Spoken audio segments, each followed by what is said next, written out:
Hello అండి, ఇంతవరకు మనము హ్యాండ్లూమ్ జామ్దాని డ్రెస్సెస్ చూస్తాం కదండి. ఇది పవర్ లూమ్.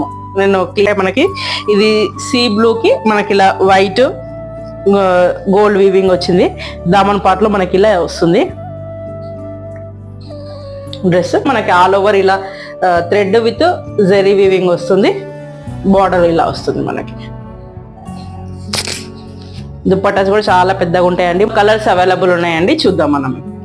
ఇందులో మనకి first colour white with teal green అండి. మంచి టీల్ గ్రీన్ కలర్ కి జెరీ వీవింగ్ కూడా వస్తుందండి మనకి. ఇది ఇందులో 2 పీసెస్ ఉంటుందంటే dupatta and top. Next colour కోరా అండి. ఇది కోరా పైన వైట్ మనకి విత్ పింక్. నెక్స్ట్ కలర్ ఇప్పుడు నేను వేసుకున్నటువంటి సెల్ఫ్ కలర్ అండి, sky blue with white. Reasonable prices అండి మనకి. ఇవి 1000 rupees free shipping all over India. Thank you.